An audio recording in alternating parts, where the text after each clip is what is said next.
Every day when you finish work, I feel like I've never been a stranger. তো আমি আবার চলে আসছি নতুন একটা আজেরা ভিডিও মানে ঈদ ব্লগ নিয়ে। ভিডিও শুরুতেই তোমাদেরকে সরি বলে নিচ্ছি কজ এই ভিডিওটা এডিট করতে আমার অনেক বেশি সময় লেগে গেছে।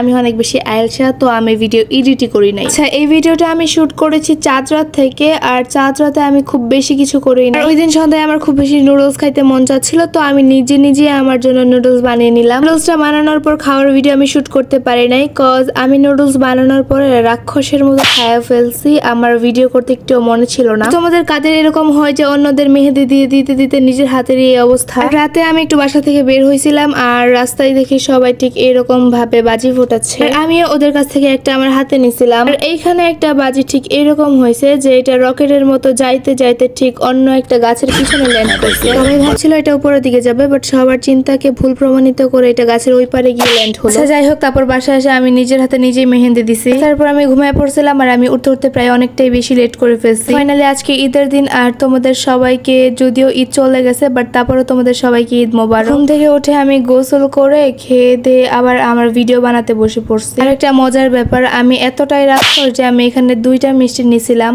একটা মিষ্টি পুরোপুরি খাওয়ার পরে আমার খেয়াল আসছে ও আমি তো ভিডিও করি। তারপর আমি ক্যামেরা অন করে ক্যামেরার সামনে ঢং করে খাইতেছিলাম, বাট বাস্তবে আমি পুরো একটা হাবিত্তার মতো। তারপর এসব করতে করতে বিকাল হয়ে গেছিল, আর বিকালের আকাশটা এত সুন্দর ছিল। আর তারপর সন্ধ্যার দিকে আমি ঘুমায় পড়ছিলাম।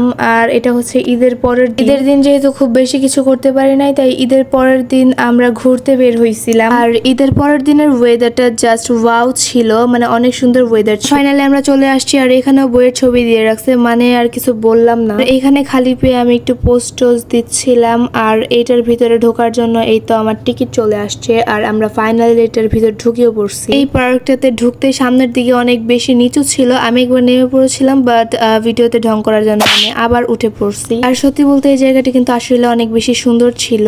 তারপর হঠাৎ করে আমার চোখে বলা ডাইনোসর। আমার ভাই বলতেছিল আরে এত অবাক হওয়ার কিছু নাই, এটা হচ্ছে সিমেন্টের তৈরি ডাইনোসর। এখানে আমি মানে তোমাদের ক্রাফটিস্ট আপা পুরো পার্কের মধ্যে যায় ব্লগিং শুরু করে দিছে। এখানে আমি এটা দেখাছিলাম যে এই পার্কটাতে অনেক বেশি রাইড আছে, আর আমি এই মুহূর্তে এই রাইডটাতে উঠবো।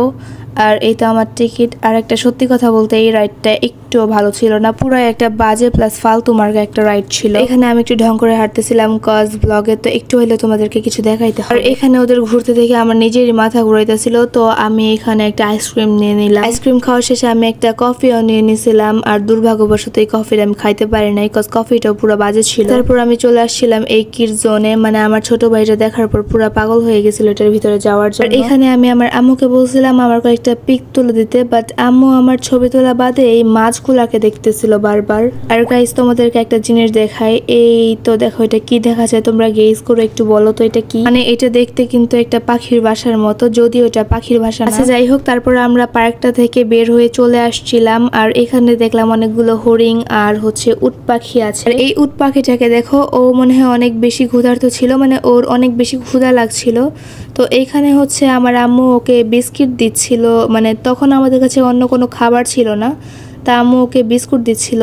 আর এখানে দেখলাম ওরা 3জন মিলে গোল মিটিং করছে, কি যেন খাচ্ছিল। এই পাখিগুলাকে যে এইখানে রাখছে, এই পাখিগুলাকে আমার মনে হয় খাবার দেয় না। তারপর একটা ছোট্ট হরিণের সাথে দেখা হয়েছিল, হরিণটাকে দেখছিলাম। আর তারপর আমরা এখন চলে যাচ্ছি আমাদের বাসায়। আমি আবারও সরি বলছি কজ এই ব্লগটা দিতে আমার অনেক বেশি লেট হয়ে গেছে। তো টাটা, বাই বাই, আল্লাহ হাফেজ, ভালো থেকো।